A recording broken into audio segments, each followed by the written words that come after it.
Shalom, puji Tuhan kita bisa kembali beribadah saudara. Saya yakin dan percaya dimanapun saudara berada, Tuhan senantiasa melimpahkan kasih, sukacita, kesehatan dan kekuatan senantiasa. Mari kita bawa hati kita bawa pujian kita, segala yang terbaik. Kita persiapkan hati kita segala yang terbaik untuk kemuliaan nama Tuhan saja. Haleluya, haleluya Tuhan.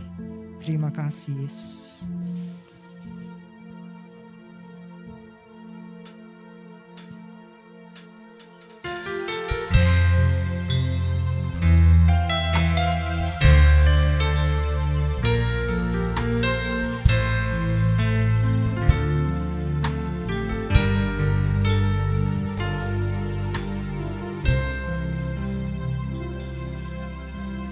Telah buktikan cintamu padaku, kau membayarku dengan hidupmu. Ku bersyukur yang ada padaku, semuanya milikmu. Ku persembahkan seluruh hidupku di mezbahmu. Hanya Kau yang menjadi tempat jawaban. Hanya Kau tempatku berharap. Berjalan bersamamu ku takkan goyah, sebab tangan kasih-Mu tersedia bagiku. Selamanya Kau ku cinta.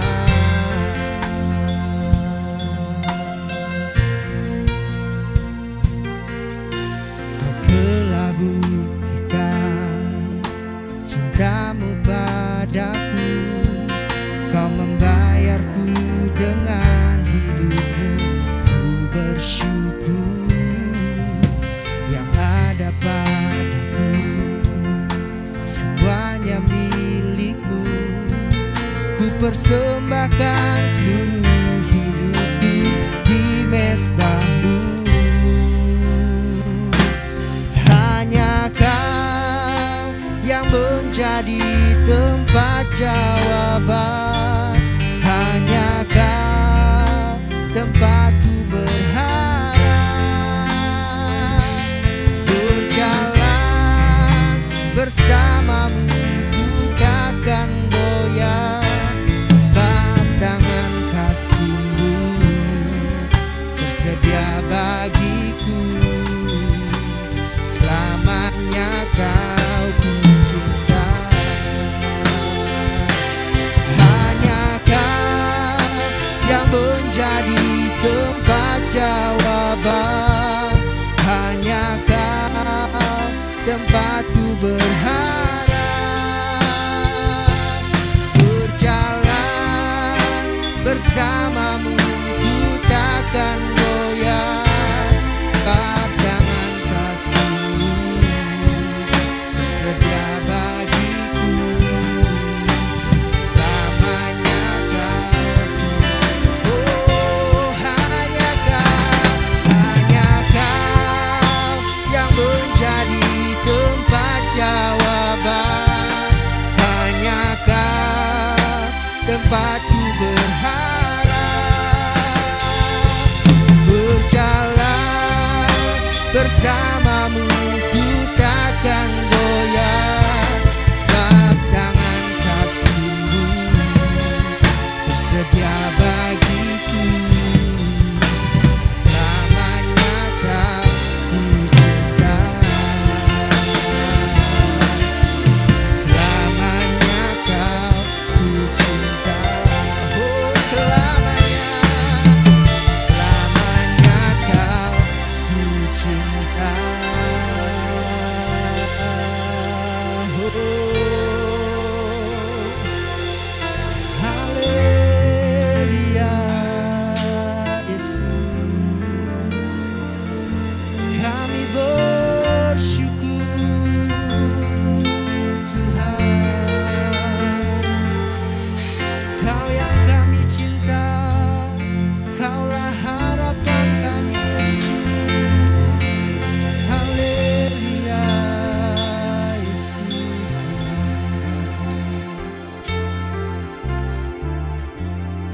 bersyukur dan berterima kasih Tuhan, sebab Engkaulah jawaban dalam kehidupan kami. Hanya Engkau yang menjadi pengharapan dalam hidup kami. Engkaulah kekuatan Allah yang senantiasa memberkati, melindungi, dan senantiasa menjaga hidup kami.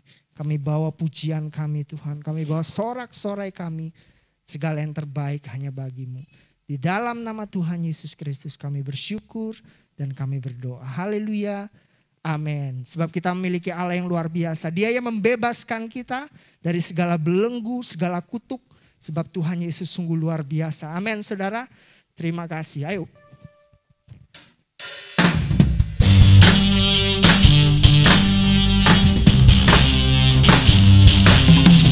Pengorbananmu bagiku, pengampunanmu lepaskanku dan terkagum. Oleh darahmu ku hidup, kasih karuniamu memberiku kekuatan di setiap waktu. Semakin tinggi kau bawa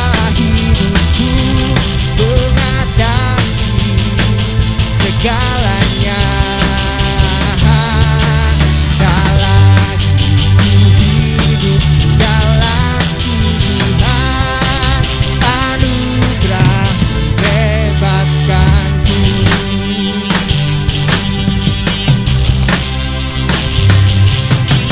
Pengorbananmu bagiku, kasih karuniamu memberiku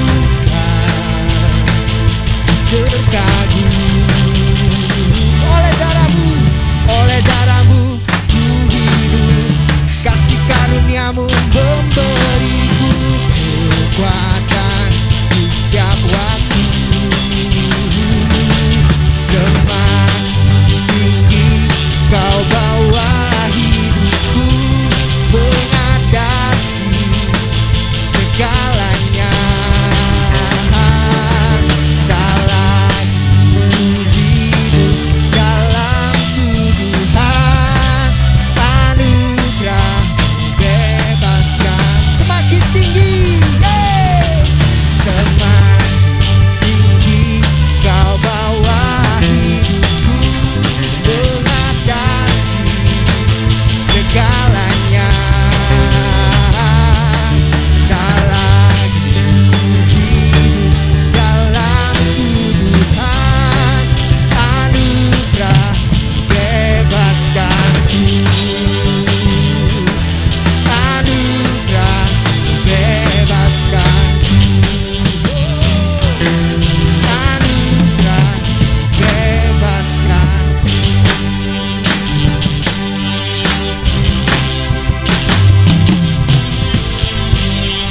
Sebab anugerah Tuhan yang membebaskan kita dari segala tuduhan, segala kutuk yang diberikan oleh iblis bagi kita. Kita yakin dan percaya Allah senantiasa menjaga dan memberkati kehidupan kita. Mari kita persiapkan hati kita sebelum kita mendengar firman Tuhan.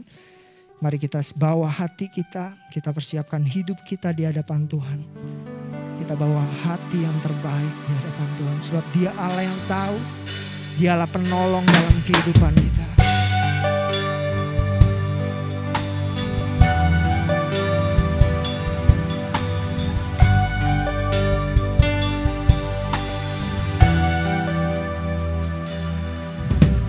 Terkadang semua yang terjadi di dalam hidupku tak pernah sedetik pun terpikir olehku menghadapi masalah yang terberat dalam hidupku.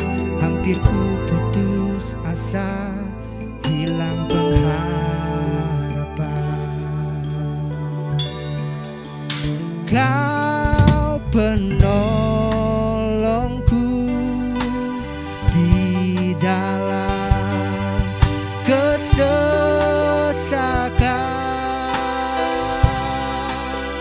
penghiburku di dalam ketakutan.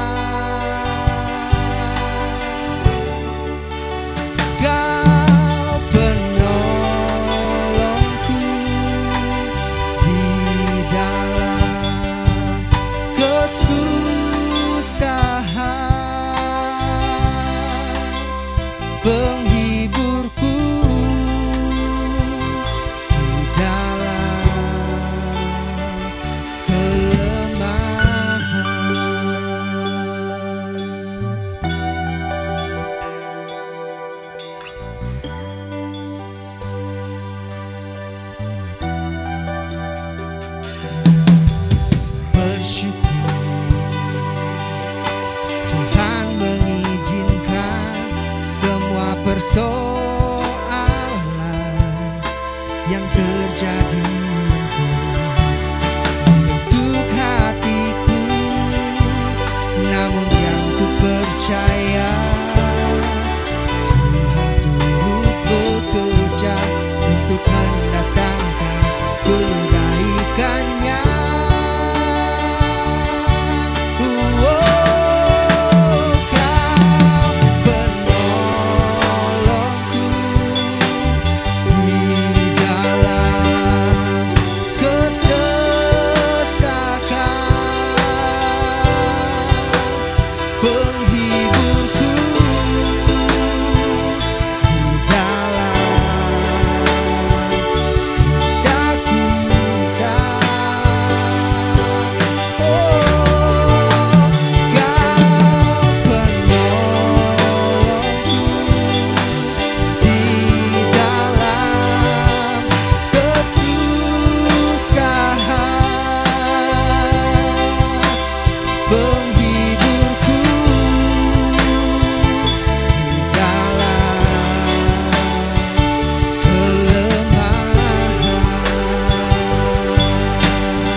Mari jemaat Tuhan kita berdoa sebelum kita akan mendengarkan firman Tuhan.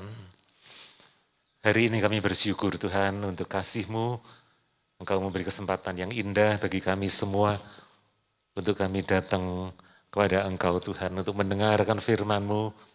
Pakai kami sebagai hamba-Mu yang kecil untuk menyampaikan akan isi hati-Mu Tuhan. Dan biarlah Roh Kudus-Mu terus ada di antara kami, menyertai kami Tuhan, memberikan wawasan yang baru bagi kami semua, untuk kami dapat menangkap akan isi hati Tuhan lewat firman-Mu. Terima kasih Yesus, dalam nama Tuhan Yesus Kristus. Dan semua kita katakan, amin.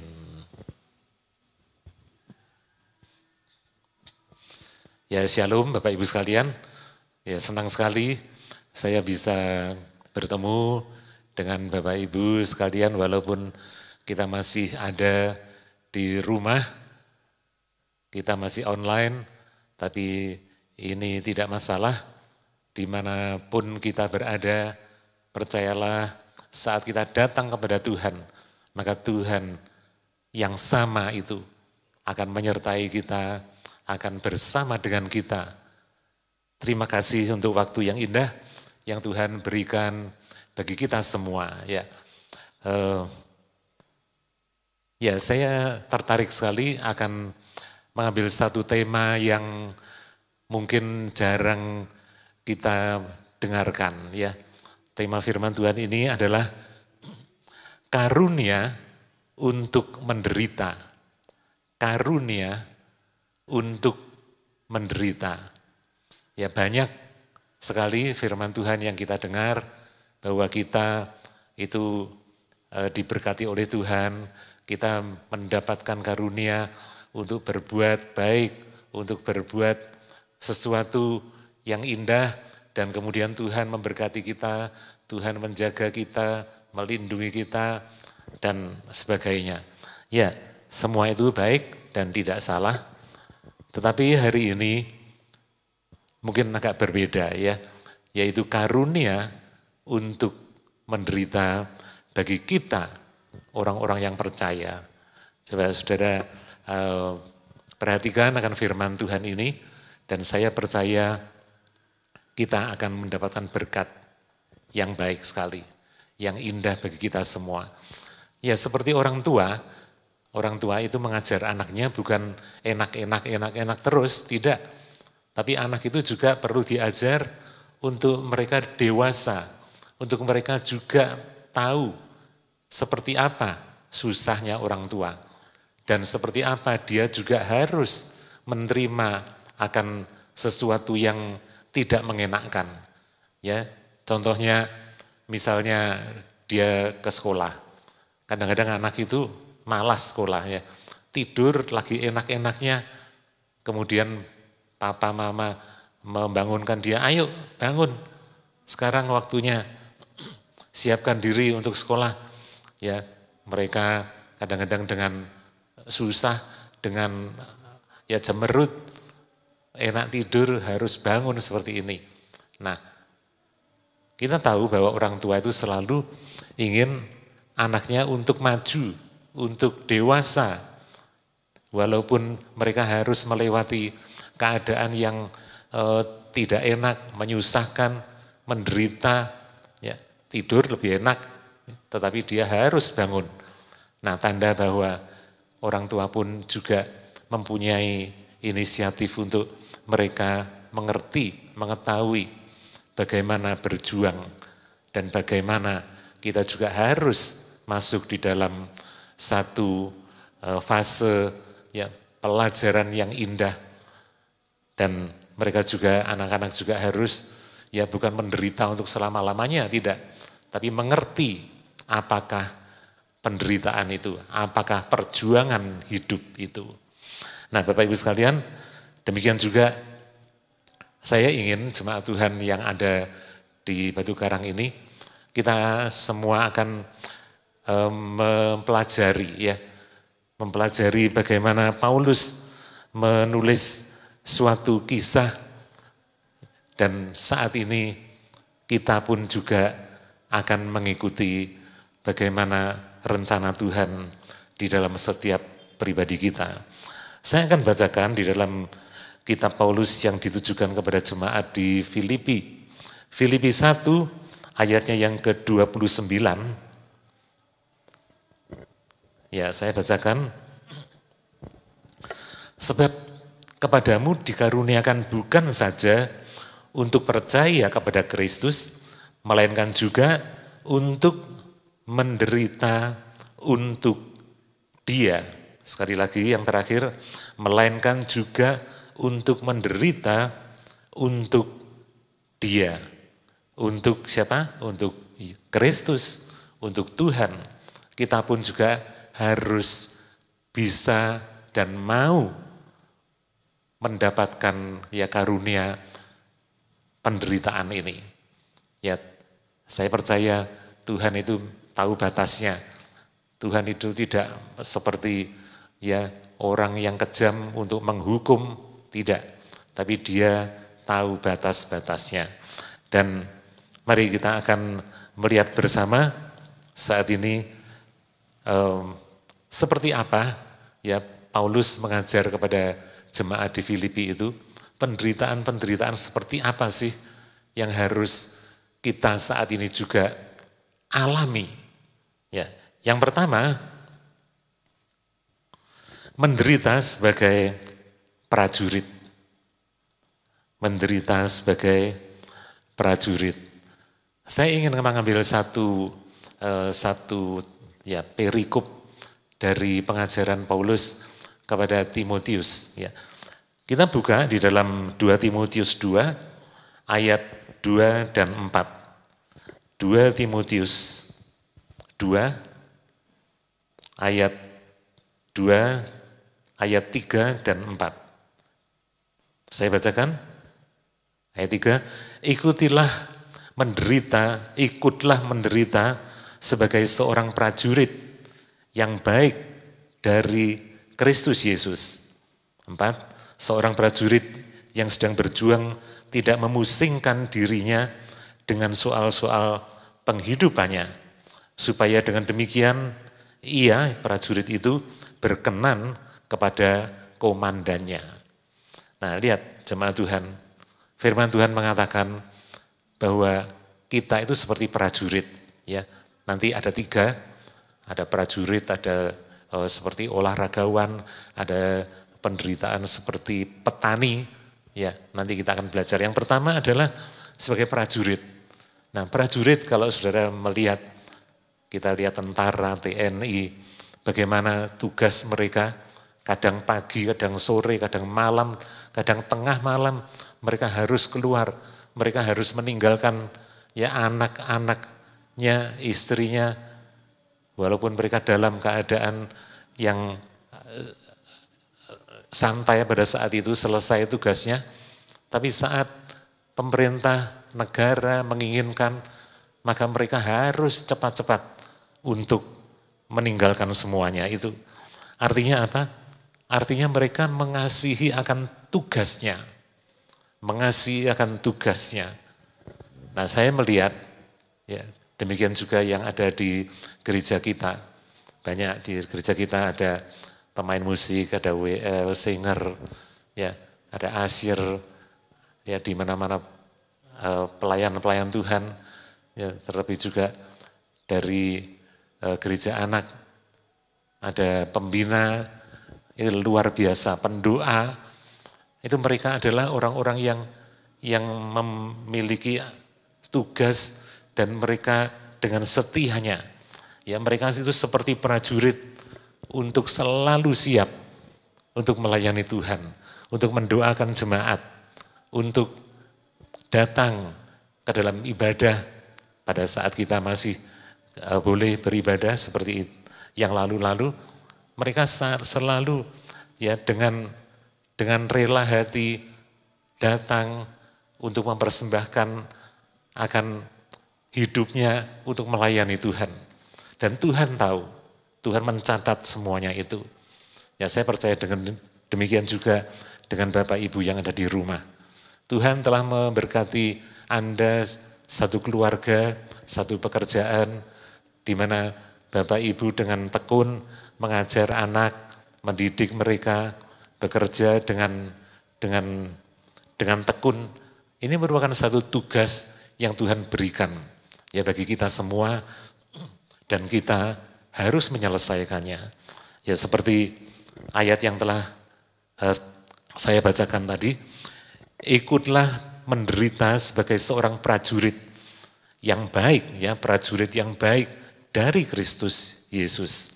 Nah, mereka tidak memusingkan, dikatakan tidak memusingkan akan dirinya dengan soal-soal kehidupannya, supaya dengan demikian ya kita semua berkenan kepada komandannya.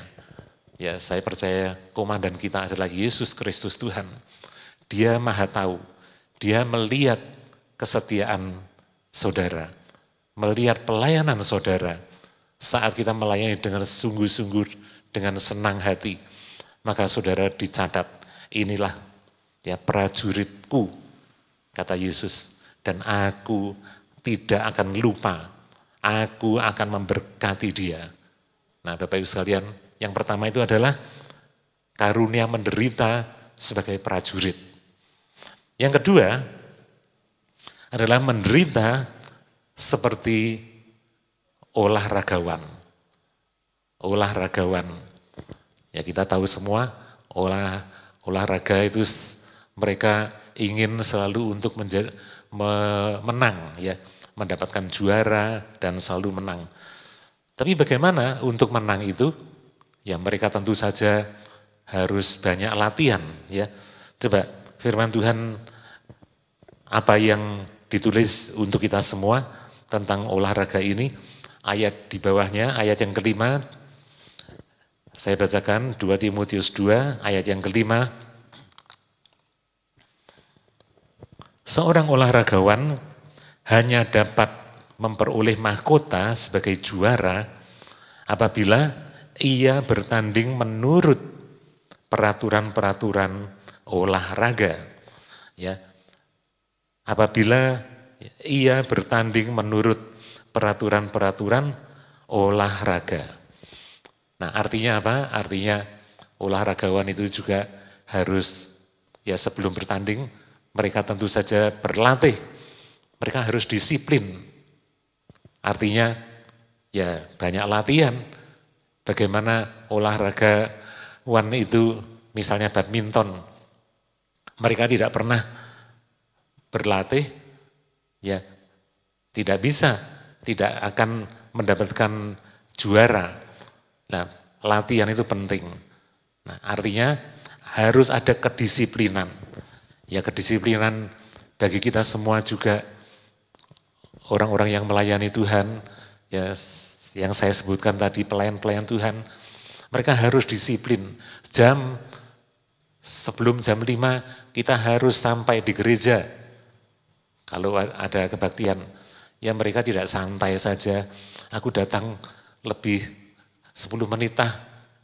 Tidak, mereka selalu disiplin, mereka selalu on time. Karena apa? Karena mereka tahu, ya seperti olahragawan itu juga perlu disiplin. Mereka juga harus mendisiplinkan diri. Walaupun itu susah, walaupun itu sulit, walaupun itu tidak enak. Itulah penderitaan bagi olahragawan itu. Dan Tuhan minta supaya kita juga mengambil bagian seperti itu. Bukan hanya disiplin saja, tetapi juga olahragawan itu sportif ya. Jadi ada batasan-batasan yang kamu tidak boleh melanggar. Ya, badminton ada beberapa garis-garis. Kalau single garis di sini, kalau double garis ya lebih lebar sedikit. Nah, itu merupakan satu ketetapan, ketentuan yang telah disepakati, yang telah digariskan.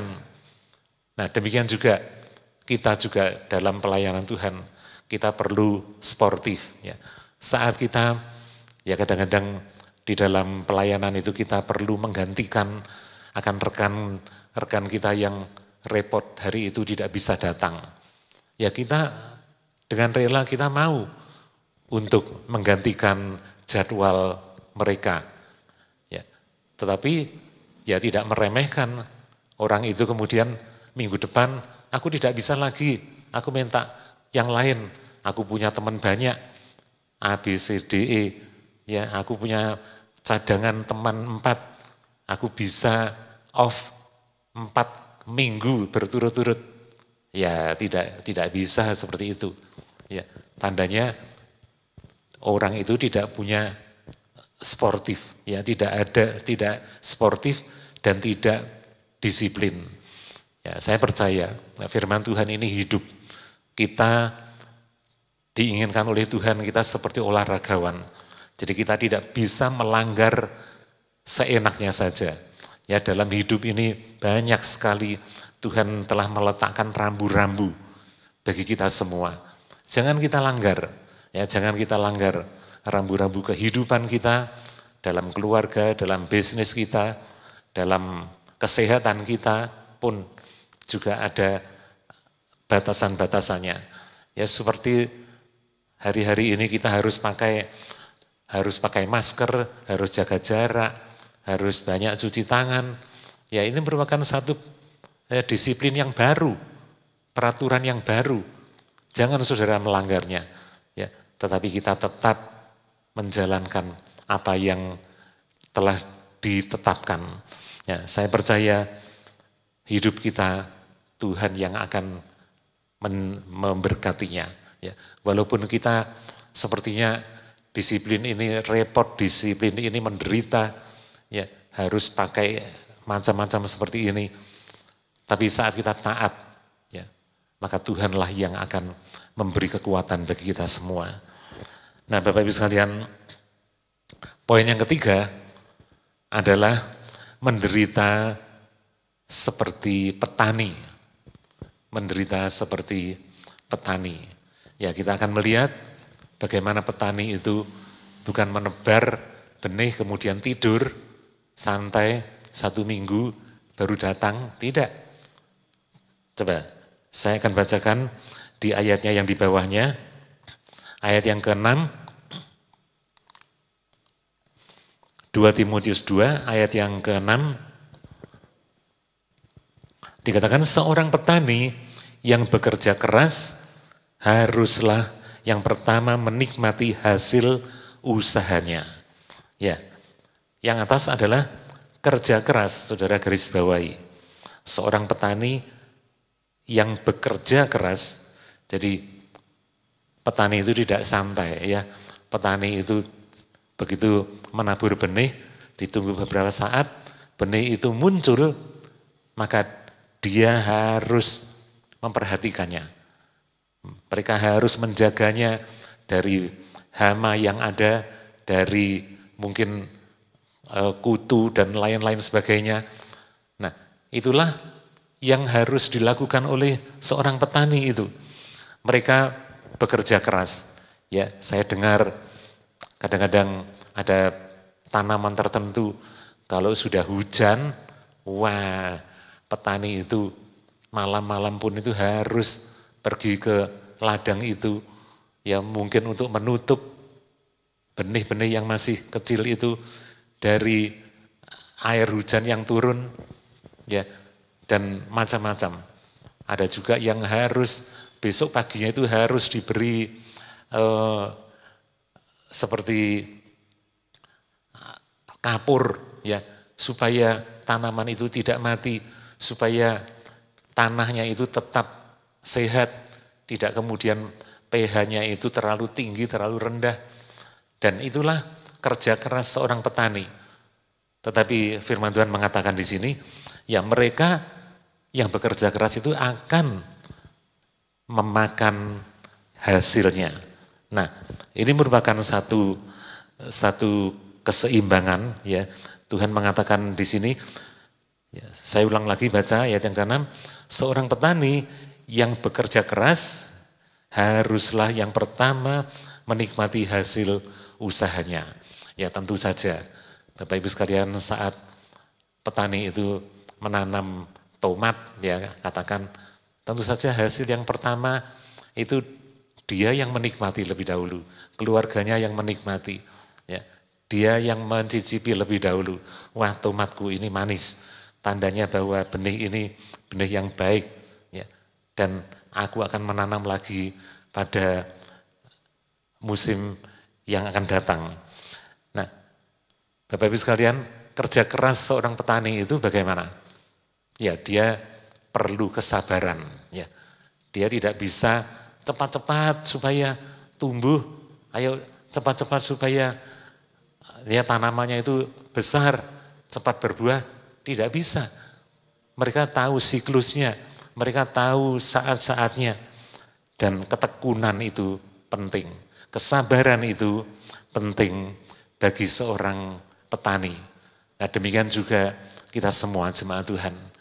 Saya percaya saudara yang ada di rumah sebagai jemaat Tuhan, maka saudara perlu seorang yang sabar, ya.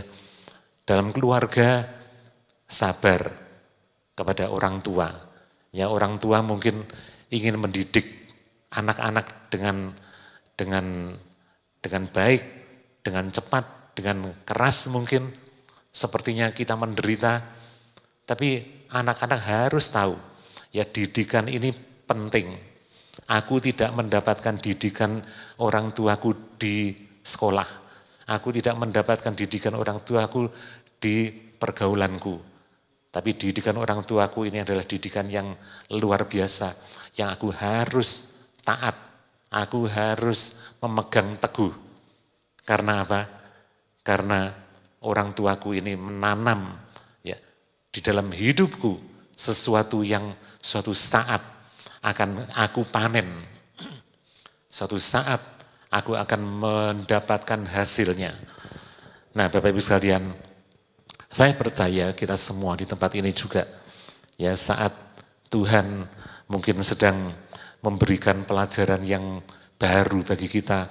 Kita harus lebih kerja keras, ya kita harus sabar seperti petani, kita harus tekun untuk memperhatikan anak-anak kita, untuk memperhatikan jemaat Tuhan.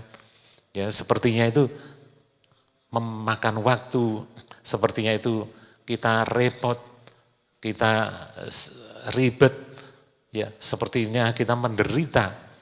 Tapi percayalah, saat kita sadar bahwa aku ini harus memiliki kesadaran, kesabaran, ketekunan, dan harus kerja keras. Sebab kalau tidak ada kerja keras tentu saja saya tidak bisa menikmati hasil yang pertama itu.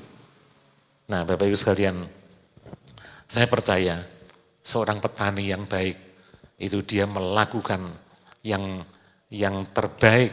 Karena apa? Karena mereka akan mendapatkan hasil lebih dulu, mendapatkan hasil yang terbaik dan mereka menikmatinya. Ya, firman Tuhan mengatakan biarlah petani itu menikmati hasil yang pertama. Coba saya akan bacakan beberapa ayat sebelum kita nanti akan menutup tentang karunia untuk menderita ini, yaitu di Yakobus 5 ayat yang ke-7. Yakobus 5 ayat yang ke-7. Karena itu saudara-saudara, bersabarlah sampai kepada kedatangan Tuhan. Sesungguhnya petani menantikan hasil yang berharga dari tanahnya, dan ia sabar sampai telah turun hujan musim gugur dan hujan musim semi. Nah, artinya apa firman Tuhan ini? Bagi kita semua, kita juga harus tahu ya, di sini bukan hanya untuk petani saja, tapi untuk kita semua, orang-orang yang percaya. Dikatakan kedatangan Tuhan sudah dekat. Ya, sering kita mendengar firman Tuhan, kedatangan Tuhan itu sudah di ambang pintu, sudah dekat sekali. Untuk itulah kita perlu kerja keras seperti petani ini. Kita perlu sabar, ya. Dikatakan di sini perumpamaan tentang petani juga, ya, menantikan hasil yang berharga dari tanahnya, dan ia sabar sampai telah turun hujan musim gugur dan hujan musim semi. Artinya apa? Artinya petani itu mengharapkan akan hujan itu. Hujan datangnya dari mana? Ya dari atas. Ya tanaman itu bukan hanya disirami dari air dari kali saja, tapi juga ada beberapa tanaman itu yang memerlukan, ya di sini dikatakan itu hujan musim gugur dan hujan musim semi.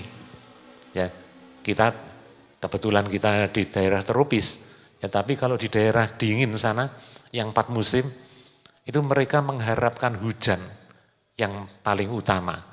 Ya, Bapak Ibu sekalian, kita tahu hujan datangnya dari atas. Jadi harapan petani itu adalah pertolongan dari Tuhan. Tuhan sajalah yang memberkati kita. Tuhan sajalah yang akan mengcover kita. Tuhan sajalah yang akan memberikan yang terbaik untuk saudara dan saya. Nah, sebab itu Bapak Ibu sekalian, kita perlu sabar, di sini dikatakan. Ya. Kemudian ayat yang di bawahnya, ayat yang ke-8 dikatakan, kamu juga harus bersabar dan harus meneguhkan hatimu karena kedatangan Tuhan sudah dekat.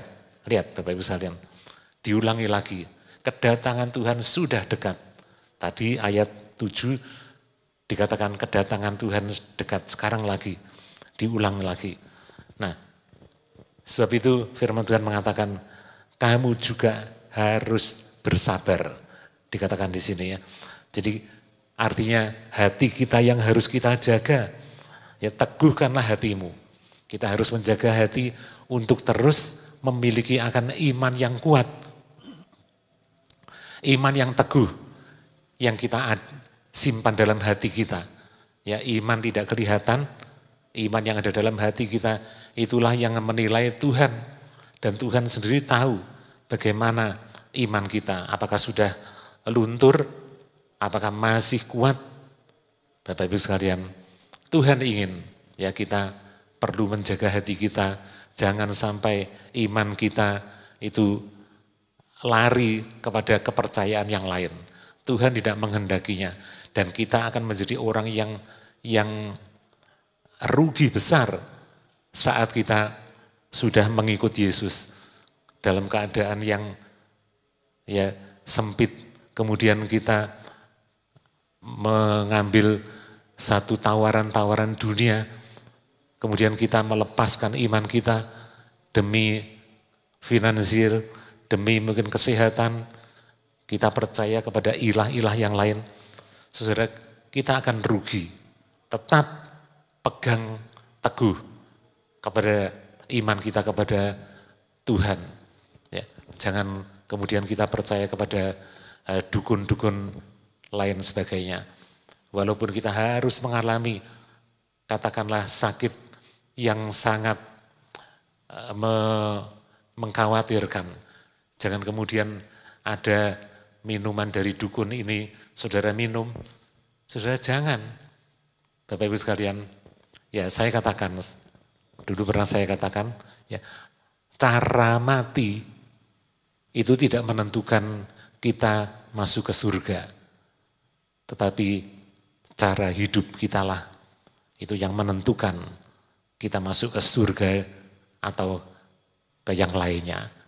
Nah Bapak Ibu sekalian, jangan takut dengan kematian. Ya, suatu saat kita selesai dalam hidup kita dalam dunia ini, kita semua akan kembali ke surga. Tuhan Yesus menanti kita di sana. Nah sebab itu cara mati itu banyak sekali. Ada yang kena sakit, ada yang kecelakaan, ada yang macam-macam ya dalam dunia ini. Dan cara itu bisa menimpa kita. Ya kalau saudara melihat beberapa waktu yang lalu bagaimana pesawat yang kecelakaan masuk di laut. Nah seperti itu ada anak Tuhan juga. Ya, saya katakan sekali lagi, cara mati itu tidak menentukan kita masuk ke surga atau ke neraka. Tapi cara hidup kita, saat hidup kita berkenan di hadapan Tuhan, maka kita mengerti semua. Yesus lebih mengasihi orang itu daripada kita sebagai suami, sebagai istri, sebagai anak, sebagai orang tua yang mengasihi dia. Yesus lebih mengasihi dia. Yesus mengatakan, cepat pulang nak, aku telah menyediakan upahmu, mahkota yang telah kusiapkan. Nah sebab itu Bapak Ibu sekalian, jangan takut penderitaan lagi.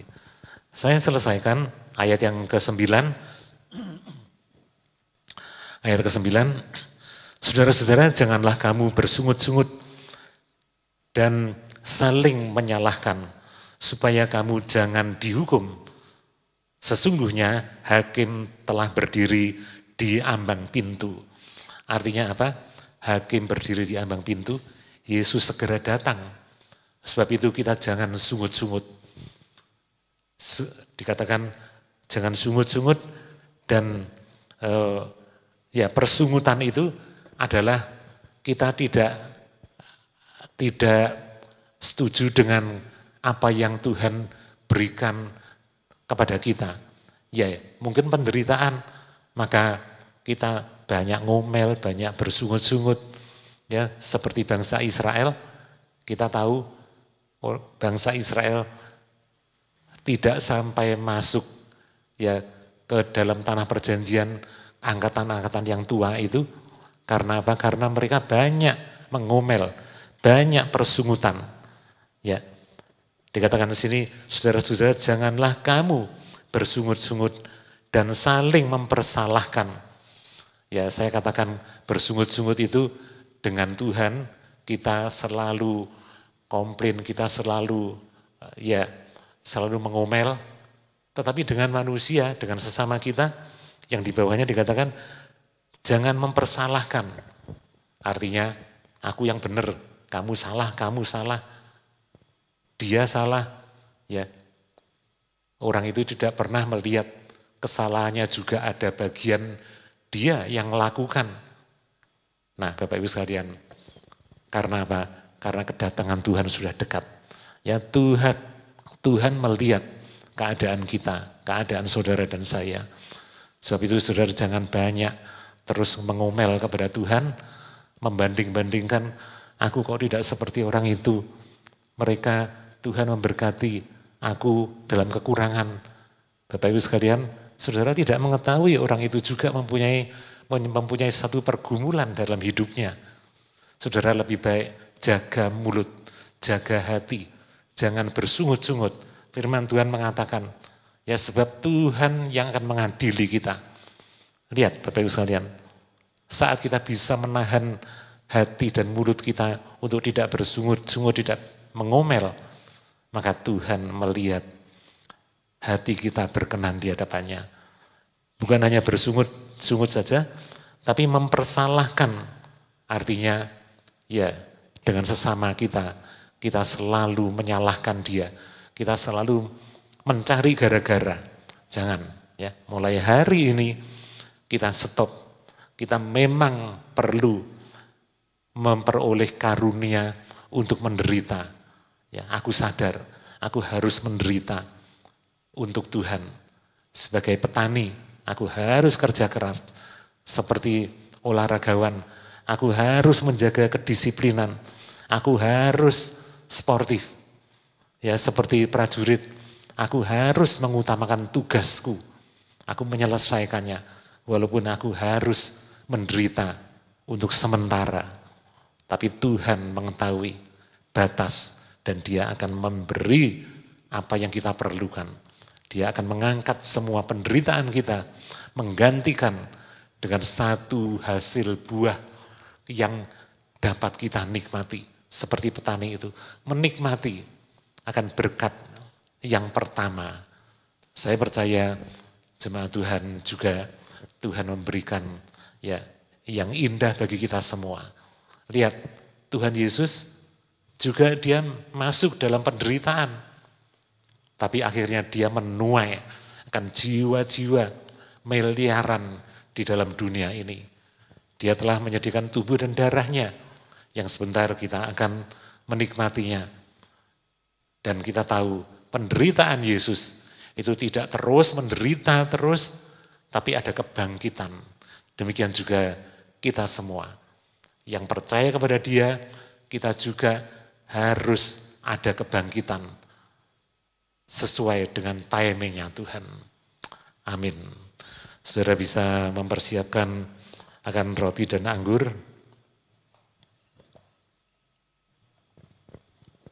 Dan sambil kita menyanyikan satu pujian, waktu Tuhan pasti yang terbaik. Kau izinkan sesuatu terjadi,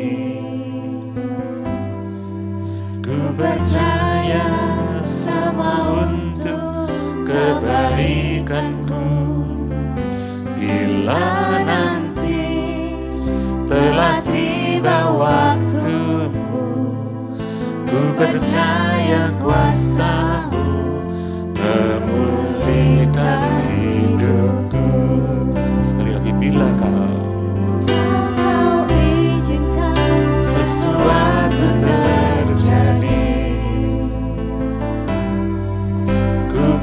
percaya semua untuk kebaikanku. Bila nanti telah tiba waktumu, ku percaya kuasa-Mu memulihkan hidupku. Waktu Tuhan, Waktu Tuhan pasti yang terbaik. Walau kadang tak mudah dimengerti, lewati cobaan, ku tetap percaya waktu Tuhan pasti yang terbaik. waktu Tuhan, Waktu Tuhan pasti yang terbaik. Walau kadang tak mudah dimengerti, lewati cobaan, ku tetap percaya waktu Tuhan pasti yang terbaik. lewati cobaan, Lewati cobaan, ku tetap percaya waktu Tuhan pasti yang terbaik. lewati cobaan, Lewati cobaan, ku tetap percaya waktu Tuhan pasti yang terbaik. Terima kasih Tuhan. Terima kasih Tuhan. Kami sadar Tuhan bahwa kami hidup dalam dunia ini. Ada masa-masanya saat kami harus menderita, saat kami menerima berkat-berkat-Mu. Kami tahu Tuhan, kami tidak lagi akan mengomel, kami tidak lagi akan bersungut-sungut seperti bangsa Israel. Tapi kami adalah jemaat-Mu yang dewasa, yang mengerti waktu Tuhan. Itu yang terbaik yang akan Kau berikan untuk kami semua. Saat kami harus menderita, maka kami akan menjadi orang-orang yang kuat, tekun terus, sebab Engkau bersama dengan kami. Kami percaya Engkau tidak pernah meninggalkan kami sendiri. Saat kami masuk dalam ujian, saat kami masuk dalam cobaan, saat kami masuk dalam penderitaan ini Tuhan. Kami percaya Engkau adalah Bapa yang kekal. Engkau adalah seorang ayah yang lebih daripada ayah dunia ini, yang mengasihi anak-anaknya. Engkau lebih daripada ayah-ayah yang ada dalam dunia ini. Sebab itu kami percaya Tuhan, firman-Mu terjadi dalam hidup kami. Kami siap untuk selalu bekerja bagi Engkau Tuhan, seperti prajurit yang mengasihi, mencintai akan tugasnya. Seperti seorang olahragawan yang selalu menjaga akan rambu-rambu, kami tidak melanggarnya. Dan seperti seorang petani yang selalu tekun, sabar.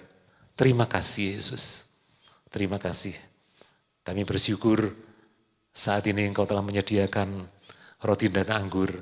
Dan biar Engkau memberkatinya dalam nama Yesus. Untuk menjadi tubuh dan darah Kristus. Dan menyatu dalam kehidupan kami Tuhan. Terima kasih Yesus. Baik Bapak Ibu sekalian, mari kita angkat roti dengan tangan kanan kita. Haleluya Yesus. Saya bacakan 1 Korintus 11 ayat 23 sampai 25. Sebab apa yang telah kuteruskan kepadamu telah aku terima dari Tuhan, yaitu bahwa Tuhan Yesus pada malam waktu Ia diserahkan mengambil roti dan sudah itu Ia mengucap syukur atasnya, Ia memecah-mecahkannya dan berkata, inilah tubuhku yang diserahkan bagi kamu, perbuatlah ini menjadi peringatan akan aku. Saudara, bukankah roti yang telah diberkati Allah ini adalah persekutuan dengan tubuh Kristus? Amin. Mari kita makan tubuh Kristus dalam nama Tuhan Yesus.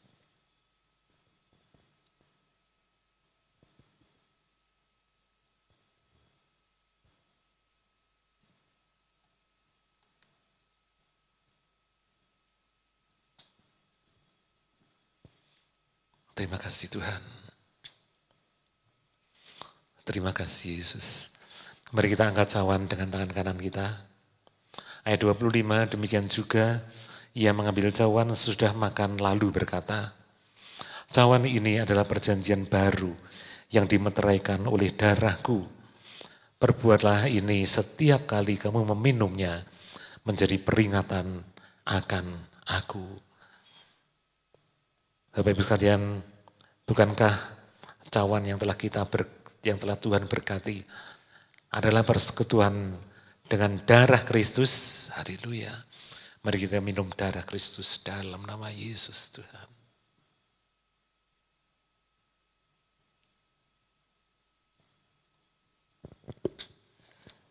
Terima kasih Tuhan. Terima kasih Tuhan untuk kasih-Mu. Engkau telah memberikan kekuatan bagi kami Tuhan, untuk menanggung penderitaan yang wajib kami jalani dalam dunia yang sementara ini Tuhan. Untuk itulah biar Engkau juga memberi kekuatan bagi semua jemaat-Mu yang ada di rumah saat ini, dimanapun mereka berada Tuhan.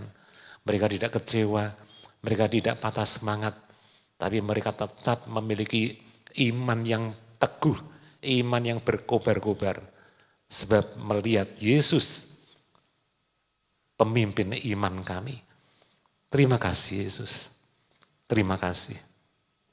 Kami percaya Tuhan, waktu Tuhanlah yang akan Kau berikan untuk kami. Kami tidak terus menderita, tapi Engkau yang akan membangkitkan kami, seperti Engkau yang telah mati dan bangkit kembali. Maka kami juga adalah orang-orang yang memiliki janji itu. Janji kebangkitan dari masalah, dari problema, dari penderitaan yang harus kami lewati beberapa waktu yang ada. Kami percaya Tuhan, kebangkitan itu juga adalah milik kami bersama dengan Engkau Yesus. Terima kasih Tuhan. Kami percaya Engkau telah memberikan kekuatan, terlebih tubuh dan darah-Mu yang telah menyucikan akan hidup kami Tuhan. Dan itulah tanda bahwa kami adalah orang-orang yang telah diperbaharui, telah disucikan akan hidup kami ini. Dan kami siap untuk menerima berkat yang luar biasa yang telah Kau siapkan bagi kami semua. Terima kasih Tuhan. Sepanjang minggu depan kami serahkan dalam tangan-Mu, dimanapun kami berada, Engkau yang akan menyertai kami Tuhan. Kami juga menyerahkan akan seluruh anggota keluarga kami ke dalam tangan-Mu Tuhan. Anak-anak kami, orang tua, suami, istri, dimanapun mereka berada, saat mereka harus keluar rumah untuk bekerja, biar Engkau juga menyertai mereka. Saat kami ada di rumah, Engkau juga memberikan kedamaian Tuhan. Walaupun kami tetap harus ada dalam rumah, tapi kami akan menjaga kerukunan, kesejahteraan yang telah Kau siapkan, yang telah Kau tanam dalam rumah tangga kami masing-masing. Kami dapat mengerti Tuhan, kami tidak menyalahkan satu dengan yang lain. Seperti firman-Mu mengatakan, kami bukan hanya bersungut-sungut kepada Engkau Tuhan, tetapi kami juga dapat menjaga akan persaudaraan kami Tuhan. Kami tidak lagi menyalahkan satu dengan yang lain. Sebab kami tahu kedatangan Tuhan segera akan terjadi. Dan kita semua orang-orang yang kudus akan Kau angkat. Rapture akan terjadi dan kami akan sama-sama dengan Engkau Tuhan. Saat Kau datang di awan-awan, kami juga akan terhisap ada di tengah-tengah Yesus Kristus yang menjemput kami semua. Terima kasih Tuhan. Terima kasih kalau sebentar kami akan menutup akan ibadah ini. Biarlah kami boleh menerima akan berkat-Mu yang besar. Dan saat ini Bapak Ibu sekalian, terimalah, angkatlah tanganmu, berkat daripada Allah Bapa, kasih setia daripada Yesus Kristus, dan urapan yang baru dari Allah Roh Kudus yang menjaga hidupmu, menjaga hatimu, memberkati keluargamu, memberkati pelayananmu, juga Tuhan memberkati usahamu, dan juga Tuhan memberkati kesehatanmu. Mulai hari ini sampai Maranatha, Yesus datang kembali, berkat dicurahkan hanya di dalam nama Tuhan Yesus Kristus. Semua kita yang percaya menerima katakan, amin.